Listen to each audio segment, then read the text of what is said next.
ध्यान रखना। अभी हम लोग कौन टॉपिक पढ़ रहे हैं? उद्योग। पढ़ कौन कौन सी लिए हैं? रेल परिवहन, सड़क परिवहन, वायु परिवहन, जल मार्ग वगैरह हो चुका है। उद्योग के विकास की पूरी कहानी को जरा सिम्टम से समझना ढंग से। अंग्रेज जब भारत को आए थे तो भारत आने के बाद जो ईस्ट इंडिया कंपनी का गठन 31/12/1600 को हुई, उस कंपनी का आगमन जब 1607-8 में भारत को हुआ तो कंपनी आई तो थी व्यापार करने के लिए और कहती भी थी कि हमको ट्रेड से मतलब है, लेकिन भारतीय का जो राजनीतिक हालात, दशा और दिशा थी उसका लाभ उठाया। क्योंकि भारत टुकड़ों में बटा हुआ था, हर एक टुकड़े का एक राजा होता था और जो राजा होता था उसका जो एरिया होता था उसके लिए वो एक देश था। आउटपुट इनपुट यह हुआ कि अंततः अंततः भारतीयों के भारतीय जो राजतंत्र का सिस्टम था, राजाओं का लाभ उठाता है और धीरे धीरे भारत को गुलाम बना देता है। लेकिन अंत में उसने किसकी सत्ता को समाप्त किया? तो मुगलों की सत्ता को समाप्त किया। बात समझना। ये बार बार अंग्रेज भारतीयों को कहा करते थे कि मैंने तुमको अंग्रेजों की चंगुल से मुक्ति दिलाई है। दूसरी बड़ी बात कि औद्योगिक क्रांति इंग्लैंड में हुआ है, उसका निश्चित रूप से लाभ भारतीयों को मिलेगा। कुल मिलाकर के शब्द बाग यही है कि अच्छे दिन आएंगे। लेकिन सच्चाई यही है कि ब्रिटिश हुकूमत के आगमन के पीछे का मुख्य लक्ष्य था भारत की संपदा का विद्रोहन करना, भारत का विकास करना नहीं था। सोच लो ना, 31/12/1600 ठेठ में समझो, 1600 से लेकर 1857 की क्रांति तक, मतलब मोटे तौर पर 250 साल। 1607 में आया, वहां से छोड़ दो, 250 साल तक उसके लक्षण को पकड़ने में लगा था जी। भारत को उन्होंने बाजार में बदल दिया। जो भारत कभी सूती वस्त्र के निर्यात का केंद्र हुआ करता था वो अब आयात का केंद्र बन के रह गया। यहाँ सूती कपड़ा, कपास का उत्पादन होता, जाके कपड़ा लंका सागर की मिलों में बनता। लोगों को ये लग रहा था कि अब उद्योग धंधा खुलेगा, टेक्नोलॉजी आएगा, एजुकेशन की नई पद्धति आएगी, लेकिन ऐसा कुछ हुआ गया नहीं। दिन प्रतिदिन भारत जो है वो गरीबी के दलदल में धंसता चला गया। अब अंग्रेज बार बार कहता था कि देखो मैं आया हूं तो रेल लाया हूं, मैं आया हूं सड़कें बिछाया हूं, मैं आया हूं तो बड़े बड़े बंदरगाह लाया हूं। रेल को मैंने इसलिए लाया ताकि भारत को भारतीयों से जोड़ा जा सके, बंदरगाह इसलिए लाया ताकि भारत को विदेशों से संबंध स्थापित किया जा सके। और स्वाभाविक है, रेल दिख रहा है, सड़क दिख रहा है, बंदरगाह दिख रहा है, बड़े बड़े महानगर दिख रहा है, लोगों को लग रहा था कि विकास तो हुआ है। लेकिन सवाल यह है कि विकास हुआ किसका? और अगर विकास हुआ है तो गरीबी बढ़ी कैसे? अंत में दादा भाई नौरोजी जैसे चिंतक आए, उन लोगों ने बताया कि अंग्रेजों ने भारत का विकास नहीं किया है, बल्कि भारत का आर्थिक रूप से विद्रोहन किया है और चरम रूप तक विद्रोहन किया है, शोषण किया है। आउटपुट इनपुट ये हुआ कि जब आत्ममंथन की बात आई और जब 1905 में यहां से शुरू होता है उद्योग की कहानी। 1905 में बंगाल विभाजन हुआ और जब बंगाल दो टुकड़ों में बट गया, पूर्वी बंगाल और पश्चिम बंगाल, तो पहली बार भारत में स्वदेशियत की बात आई। और भारत में जब पहली बार स्वदेशियत की बात आई तो यहीं पर उद्योग धंधे की स्थापना का नींव पड़ा और यहां से एक प्रकार से इंडस्ट्री जो है वो बूम करना आरंभ करता है। अब भाई सवाल पैदा होता है कि कौन सा, देखते हो गुड़ वाला रसगुल्ला, 1905 के बंगाल विभाजन का इतना जबरदस्त प्रभाव था, स्वदेशियत का इतना जबरदस्त प्रभाव था कि यहाँ पर यह बात चली आई स्वदेशियत में कि हर चीज अपने देश का निर्मित हो। तो यार हर देश अपने देश का निर्मित हो। जो चीनी विदेश से आता था उस चीनी का उपयोग करना यहाँ के अनुयायियों ने बंद कर दिया। तो क्या मिठास कहाँ से लाया जाए? गुड़ से लाया गया। तो वैकल्पिक साधन के रूप में लोगों ने गुड़ का उपयोग किया। और इसी दरमियान भारत में तुम्हारा एजुकेशन की जो है पद्धति नहीं आई, भारतीयों का अपना एजुकेशन की प्रणाली आई और यहीं पर उद्योग की शुरुआत का बुनियाद पड़ता है। ध्यान रखना, बंगाल विभाजन औद्योगिक क्रांति के लिए भारत में एक नई डेट, एक नई लकीर के रूप में देखा जा सकता है। हालांकि लोहार उस पर देख लो, सूती कपड़ा में भारत विश्व का पावरफुल कंट्री रहा है, निर्यातक रहा है। ढाका का मलमल विश्व प्रसिद्ध रहा है। माचिस के एक डिबिये में मलमल के कपड़े को 5 मीटर साड़ी या धोती को पैक करने की क्षमता रखता था। इतना जबरदस्त यहाँ का ये उद्योग था। हस्तकला इतना चरम पर था। अंग्रेजों ने भारतीयों के अंगूठे को कटवाया। अब सवाल पैदा होता है कि किस उद्योग को बढ़ावा दिया जाए? तो हर राष्ट्र कोर सेक्टर के उद्योग को बढ़ावा देता है। कौन सेक्टर बोले? Core sector. कोर सेक्टर का मतलब होता है वह सेक्टर जिस एक सेक्टर को बढ़ाने मात्र से, एक उद्योग को स्थापित करने मात्र से अन्य उद्योग ऑटोमेटिक स्थापित होता चला जाए। अब जरा समझ में आया कोर सेक्टर का मतलब? कोर सेक्टर का मतलब क्या हुआ कि वह उद्योग जिस एक उद्योग को स्थापित करने के बाद अन्य उद्योग अपने आप स्थापित होता चला जाए, ऐसे उद्योग को कहा जाता है कोर सेक्टर का उद्योग। क्लियर है? और उसी कोर सेक्टर के उद्योग में आता है लोहा और इस्पात। कौन उद्योग? लोहा और इस्पात उद्योग। तो हम लोग पहले लोहा और इस्पात उद्योग के संदर्भ को देखेंगे। देखो, इतना चीज जितना घटाने जा रहे हैं उतना इत्मीनान से रख लेना। लोहा और इस्पात उद्योग में आ जाएगा, कोई भी उद्योग के लिए आता है बात एस की। क्या आता है? एस किसको कहते हैं? जिससे वह कच्चा पदार्थ जिससे मूल मटेरियल निकालेंगे। लोहा निकालना है तो किसके अंदर है? पत्थर के अंदर है, तो वही कहलाया लौ एस। तो लौ एस में किसी में लोहे की मात्रा कम होती है, किसी में लोहे की मात्रा ज्यादा होती है। तो उसी को में दो आ जाता है, एक का नाम है हेमेटाइट, एक का नाम है मैग्नेटाइट। क्या क्या बोले?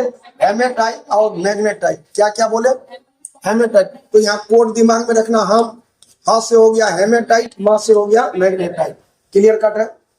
ध्यान रखना, हेमेटाइट और मैग्नेटाइट में हेमेटाइट भारत में सर्वाधिक पाया जाता है। तो सर्वाधिक पाया जाने वाला एस पूछेगा तो क्या हो जाएगा? हेमेटाइट। लेकिन सबसे अधिक शुद्ध पूछेगा, सबसे अधिक शुद्ध पूछेगा तो होगा कौन? मैग्नेटाइट। और शुद्धता का प्रतिशत कितना है? तो 72%। मतलब 100 ग्राम अगर एस लेंगे तो 72 ग्राम लोहा निकलेगा।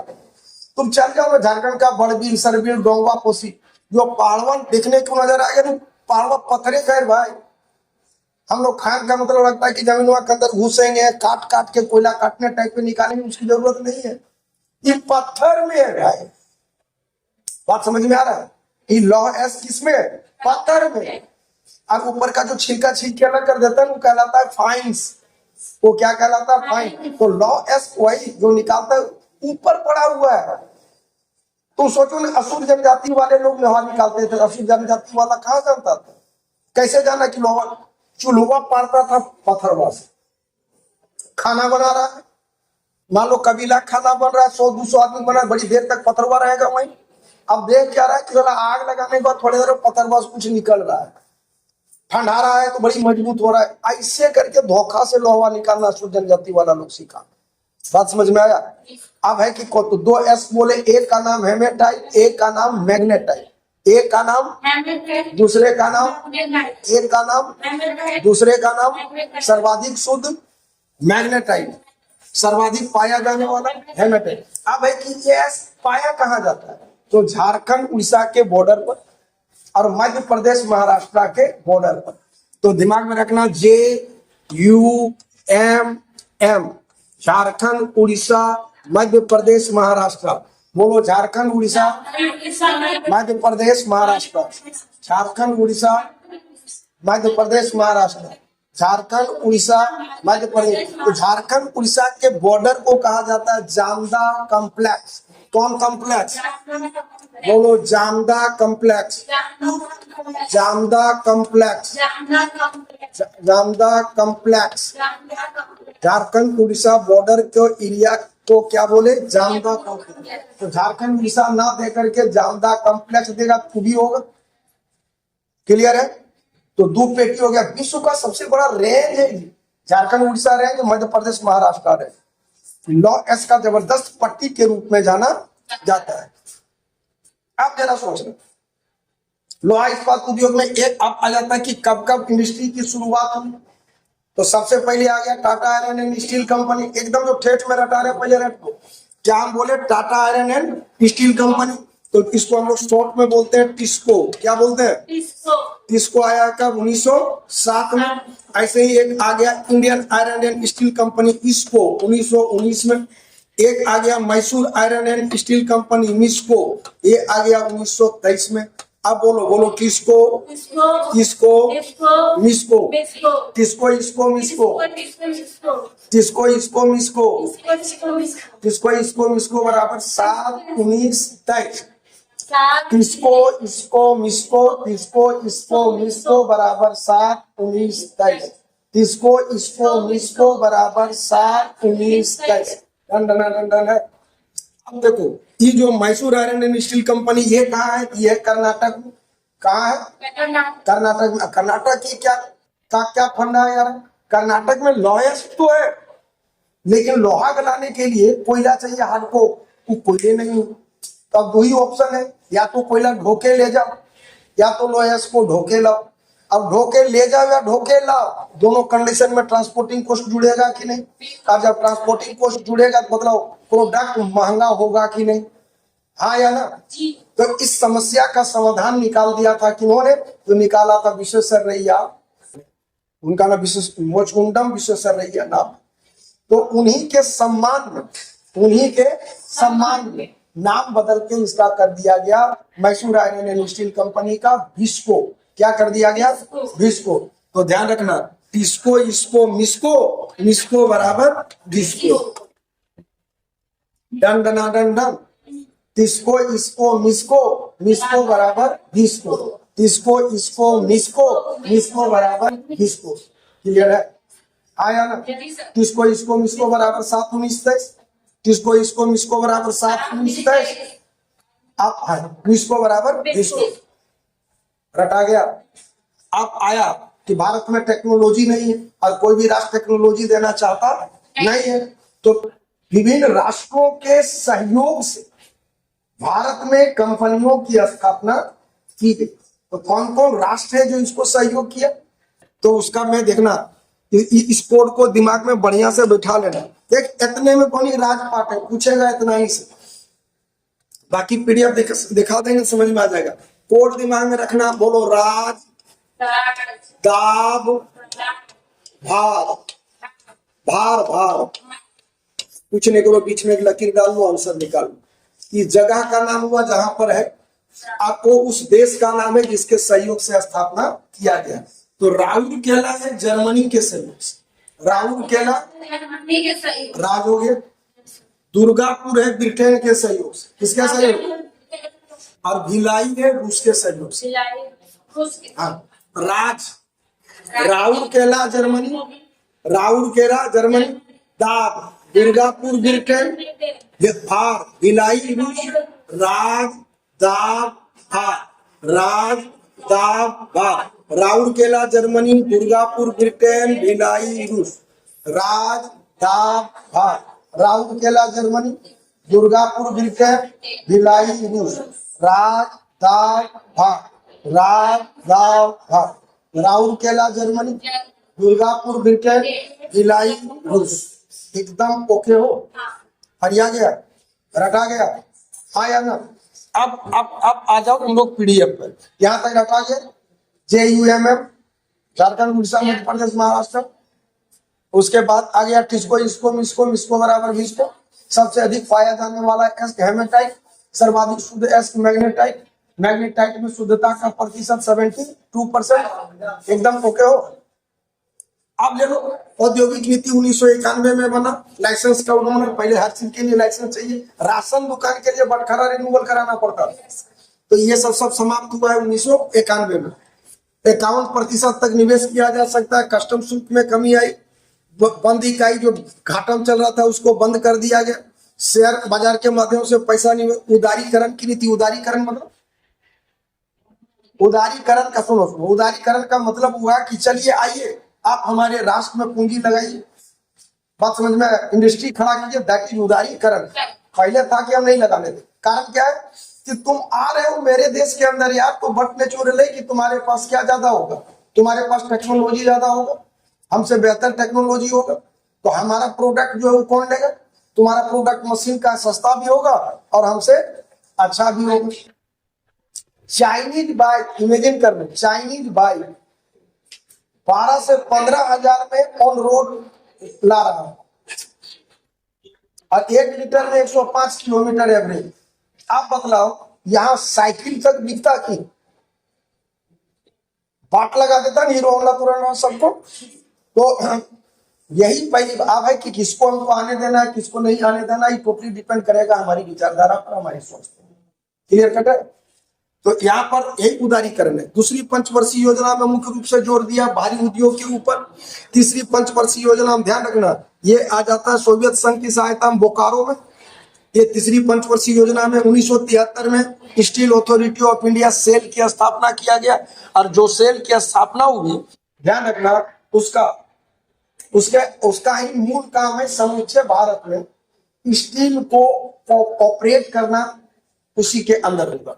अब हम लोग लोहा इस्पात बदलाव, हम तुम लोगों को शुरू से ही बतलाए कि इस युग के चट्टान में लोहा मिलेगा, तो वो युग आता है धारवाड़, आर्कियन और धारवाड़। कौन कौन? आर्कियन और धारवाड़। कौन कौन? आर्कियन और धारवाड़। कौन कौन? आर्कियन और धारवाड़। आर्कियन और धारवाड़। तो किस युग के चट्टान में लौह पाया जाता है? तो वो युग है आर्कियन और धारवाड़। बड़ी इंपॉर्टेंट है, दिमाग में रखना। विश्व का वर्तमान में 8वां युग, भुला जाओ, चेंज होते रहता है। Steel Authority of India SAIL के अंदर ही आता है। तुमको बोले ना, जितना लोहा इस्पात कंपनियां हैं सबको कंट्रोल करेगा कौन? सेल। कौन करेगा? सेल। विश्व का चौथा बड़ा उत्पादक कंट्री के रूप में जाना जाता है। आप बताओ, हेमेटाइट क्लियर है? सबसे अधिक पाया जाने वाला है, सर्वाधिक शुद्ध मैग्नेटाइट। झारखंड में जान लो 99% जो एस पाया जाता है वो हेमेटाइट ही है। झारखंड में पाया जाने वाला लौह एस, सर्वाधिक पाया जाने वाला लौह एस है हेमेटाइट, सबसे अधिक पाया जाता है। अब कहाँ है देख लो, झारखंड में, उड़ीसा, मध्य प्रदेश, झारखंड, उड़ीसा, पेटी, मध्य प्रदेश में। तो इतना कोई एक के लाइन में हम लोग कहीं समेटते हैं, JUMM, done done done done है ना। झारखंड, उड़ीसा, पेटी की ब्रह्मजादा समूह का नाम है, और गुम, हिसानी, बादाम पहाड़ी, ये सब में हेमेटाइट पाया जाता है। हम बोले ना 99% झारखंड में पाया जाने वाला लोएस है कौन सा? हेमेटाइट। बस्तर जिला बेलाडीला लोएस का खान है। उसके बाद तुम्हारा आ जाता है लोहा इस्पात उद्योग का विकास। देखो अब यहाँ पर 3 पॉइंट तुमको इसके हिस्ट्री में जानना है, ध्यान रखना। जनजाति में असुर जनजाति, लोहार जनजाति, बिरजिया जनजाति। तुम लोग देखी होगी यार कहीं चौक चौराहे में बीबी बच्चा ऐसा वैसे दंदना ठोकता एक पर एक, और गजब मारने का, कभी एक दूसरे का हथौड़ा एक दूसरे से टकराता नहीं। एक मारा उठाया, इसी बीच एक लोगों को ठोक रहा है। तो लोगों के खून में, चीन में घुसा हुआ है लोहार जनजाति, असुर जनजाति, बिरजिया जनजाति। 1870 में Bengal Iron and Steel Works की स्थापना कुल्टी में हुआ था। कब? 1870 में। कब? 1870 में। नाम क्या है? Bengal Iron and Steel Works. Bengal Iron and Steel Works की स्थापना 1870 में बंगाल के कुल्टी में। ये कुछ दिन चला, हालांकि फुरकुहर कंपनी इसके पहले भी आ चुका था। 1777 से 79 तक वर्क किया था, फिर फुरकुहर कंपनी बंद हो गई झारखंड का। तो ये कर्मिक विकास का देन है। अब औद्योगिकरण की ओर बड़े मात्रा में उत्पादन की ओर बढ़ रहा है। 1907 में आ गया Tata iron and steel company. 1919 में आ गया इंडियन आयरन, किसको? इसको। 1923 में हो गया Mysore iron and steel company. एकरा में 1923 वाला भी दिमाग में बैठा लेना कि लौह एस्क नहीं मिलने लगा लोहा को गलाने, लौह एस्क को गलाने के लिए कोयला, तब पेड़ को काट कर विश्वेश्वरैया ने लोहे को गलाया, इसलिए उनके सम्मान में इसका नाम बदल कर दिया गया Visvesvaraya iron and steel company. अब टिस्को का लो, उड़ीसा के मयूरभंज और गुरु महेशानी खान और सिंहभूम के झारखंड के नवाब मुंडी खान से हेमेटाइट, मतलब टिस्को हेमेटाइट एस को उपयोग में लाता है, और हेमेटाइट प्राप्त करता है गुरु हिसानी और नवाब मुंडी के खान से। गुरु हिसानी और मुंडी के खान से। ध्यान रखना, कोयला लेगा झरिया से, अरे पानी में फंसोगे। 90% बुक लिखता है स्वर्ण रेखा नदी, लेकिन ध्यान रखना उस स्वर्ण रेखा की सहायक नदी है खरकई, और एक्चुअली ये पानी लेता है खरकई से। तो स्वर्ण रेखा और खरकई पूछा हुआ सवाल भी है यूपीएससी का, तो टिक लगाना है तुमको खरकई को। स्वच्छ जल की आपूर्ति डिमना बांध से करता है। जमशेदपुर की स्थिति या भारत का सबसे बड़ा उपक्रम है। 1913 में स्टील का उत्पादन आरंभ हुआ। किसको की स्थापना जमशेद जी नौसरवान जी टाटा द्वारा किया गया। एक राम फिर फंसोगे। जमशेद जी नौसरवान जी टाटा इस विचारधारा के जनक है, और जमशेद जी नौसरवान जी टाटा की मृत्यु 1904 में हो गई है, और कंपनी की स्थापना 1907 में हुआ है। तो जब कंपनी की स्थापना हुई थी उस वक्त कौन थे? दोराबजी टाटा। फरियाया, जैसे हम सोचे कि हम उद्योग खड़ा करें, लेकिन खड़ा करने से पहले हम मर गए, लेकिन पूरा ड्राफ्टिंग करना, ई करना करके तो उसको पूरा किया दोराबजी। लेकिन उसी के सम्मान में अभी भी नाम है जमशेद जी नौसरवान जी टाटा, और इसी जमशेद जी के नाम पर नाम पड़ा है जमशेदपुर, और टाटा टाइटल के कारण नाम पड़ गया है टाटा। ई वाला टाटा नहीं, ई वाला हरियाणा। आप ले लो Indian iron and steel company, इसको 1874 में कुल्टी, 1918 में बरनपुर, छोड़ दो। ये सबको मिला करके 36 में इसको की स्थापना हुई। मैंने बहुत सारे जगहों को मिला के किया गया। 1972 से गवर्नमेंट ऑफ इंडिया के अधीन है। आप ले लो भिस्को, यही भिस्को था ना, MISCO, Mysore iron and steel company. Visvesvaraya iron and steel company की स्थापना देखो वन कास्ट से किया गया गलाने के लिए। अब तो जल विद्युत का प्रयोग होता है। जोग जननदी से प्राप्त विद्युत का प्रयोग लोहे को गलाने के लिए किया जाता है। 1923 में मैसूर स्टेट द्वारा स्थापित किया गया। भद्रावती नदी के समीप है। 62 में इसका नाम बदल करके कर दिया गया भिस्को। 62 से पहले इसका नाम था भिस्को। डन है, हाँ या ना? हम लोग पढ़ रहे हैं भिस्को, पुराना नाम मिस्को, पुराना नाम भिस्को। मिस्को भिस्को हुआ 1962 के बाद। क्लियर कट है। अभी पावर के रूप में प्रयोग करता है जल विद्युत को। जल विद्युत कहां से प्राप्त करता है? जोग नदी से। कौन नदी से? कौन नदी से? जोग नदी से। अब ले लो भिलाई, ये रूस के सहयोग से। किसके सहयोग से? छत्तीसगढ़ में लॉ एस डाली राजरा से लेता है। डोलोमाइट छोड़ देना, विद्युत कोरबा ताप विद्युत हाउस भी छोड़ देना। 57 में सोवियत संघ के सहायता से ही किया गया। क्लियर है। अब ले लो राउरकेला। राउरकेला किसके सहयोग से है? जर्मनी। राज पढ़ाए थे ना, राज दाब भार। उसके बाद जो पूछे सर को रूस टिक लगा दो। राज दाब भार के बाद जो भी पूछे रूस टिक लगा दो। देखो राउरकेला संयंत्र जर्मनी के सहयोग से हुआ। ये एस प्राप्त करता है सुंदरगढ़ और क्योंझर उड़ीसा से, कोयला झरिया से, मैग्नीज क्योंझर से। चूना पत्थर छोड़ दो, चलने की जरूरत नहीं है।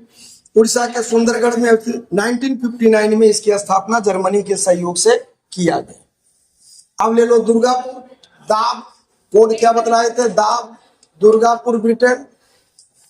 लॉ एस नोवा मुंडी, चूना पत्थर उड़ीसा, मैग्नीज उड़ीसा। विद्युत इलेक्ट्रिसिटी की आपूर्ति दामोदर नदी घाटी से। 62 में पश्चिम बंगाल के बर्धमान जिले में हुई स्थापना ब्रिटेन की सहायता से। अब ले लो बोकारो स्टील प्लांट। ध्यान रखना, पहला चीज तृतीय पंचवर्षीय योजना में इसकी स्थापना हुई। कौन पंचवर्षीय योजना? तृतीय पंचवर्षीय योजना में इसकी स्थापना किया गया। कोयला झरिया और बोकारो खान से। लॉ एस क्योंझर उड़ीसा से। चूना पत्थर पलामू, मैग्नीज तिरुबुरु झारखंड। विद्युत 72 में इस प्लांट ने सोवियत संघ की सहायता से आरंभ किया। सेलम तमिलनाडु में। सेलम कहाँ हो गया? ध्यान रखना। अब यहाँ आता है कि ये प्रोडक्शन किसका करता है? स्टेनलेस स्टील का। तो सा से हो गया सेलम, सा से लिखाएगा स्टेनलेस स्टील। सेलम हो गया स्टेनलेस स्टील। और ये कहाँ है? तमिलनाडु। सेलम कहाँ हो गया? सेलम कहाँ हो गया? सेलम कहाँ हो गया? तमिलनाडु। अब ले लो विशाखापत्तनम। कौन पत्तनम? कौन पंचवर्षीय योजना? छठी पंचवर्षीय योजना। कौन पंचवर्षीय योजना? कौन पंचवर्षीय योजना? और किस स्टेट में है? आंध्र प्रदेश। कौन प्रदेश? लॉ एस बैलाडीला से। कहां से? बैलाडीला से। कोयला यहीं से जाता है। विजयनगर ले लो। विजयनगर कहाँ पड़ता है? कर्नाटक में। कहाँ पड़ता है? लॉ एस कोयला ये सब छोड़ दो, इसका कोई नीड नहीं। तो ध्यान रखना, विजयनगर कहाँ हो गया? कर्नाटक। विजयनगर विजयनगर। विशाखापट्टनम आंध्र प्रदेश। विशाखापट्टनम आंध्र प्रदेश। सेलम हो गया तमिलनाडु। सेलम हो गया तमिलनाडु। क्लियर है। तो ये रहा तुम लोगों को लोहा और इस्पात उद्योग की कहानी। अब आता है इस पर आधारित संयंत्र, बहुत सारा आता है। अब देखो केवल लोहा इस्पात उद्योग की स्थापना हो जाए, मतलब ट्रक बनाने फैक्ट्री अलग हो जाएगा कि नहीं? हाँ या ना? मोटर कार का अलग हो जाएगा, बाइक का अलग हो जाएगा, तुम लोग छोलनी तोलनी का अलग हो जाएगा। इस तरह का इंडस्ट्री से बहुत सारे रोजगार के अवसरों का सृजन होता है। इसके लिए ये जाना जाता है। अब आता है तुम लोगों का HEC, क्या नाम बोले? HEC, भारी इंजीनियरिंग उद्योग इसी में आता है। भारी इंजीनियरिंग उद्योग की स्थापना 1958 में रांची में किया गया। भारी इंजीनियरिंग की स्थापना कब है? 1958 में रांची में, 1958 में रांची। भारी इंजीनियरिंग उद्योग में तुम लोगों को क्या क्या आ गया? भारी इंजीनियरिंग उद्योग में HEC इसको बोलते हैं। 1958 स्थापना है। इसके अधीन कितनी इकाई आ गया? 3 इकाई। जो एक आ गया तुम्हारा जहां भारी मशीन बनाता है, एक भारी मशीन का पार्ट पुर्जा बनाता है, और एक आ गया फाउंड्री फोर्ज लिमिटेड, ये चेकोस्लोवाकिया के सहयोग से। क्लियर है?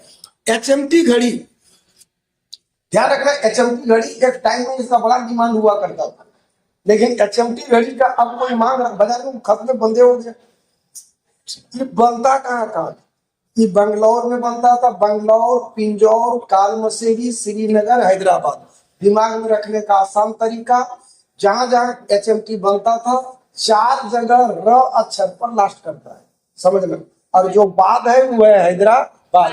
देखो, बेंगलौर, पिंजौर, कालमसेरी, श्रीनगर, सब में लास्ट है ना। बेंगलौर, पिंजौर, कालमसेरी, श्रीनगर, और जो बाद है वो है हैदराबाद।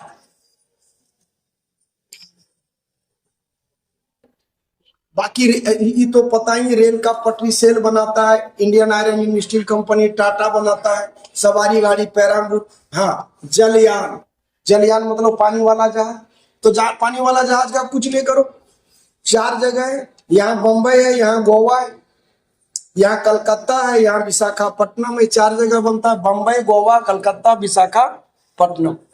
अब ये डाटा है, देख लो कि जमशेदपुर कहाँ से लॉयस लिया? तो उड़ीसा से। कोयला झरिया से। चूना पत्थर ये हो गया, पानी ये हो गया, कलकत्ता बाजार हो गया। ऐसे ही बर्नपुर का, भद्रावती का, एक जगह कलेक्ट करके डाटा को लिख दिए। दुर्गापुर, छोटा नागपुर, राउरकेला उड़ीसा, भिलाई, डाली राजरा, बोकारो उड़ीसा, विशाखापट्टनम, बैलाडीला, बाकी सारा चीज आ रहा है यहीं से। अब आ जाएगा नेक्स्ट में तुम लोगों को एल्युमिनियम उद्योग। तो हमको उम्मीद है कि पूरा उद्योग चैप्टर समझ में आ गया होगा पूरा। या यहीं तक रहने दिए। जय हिंद, जय भारत।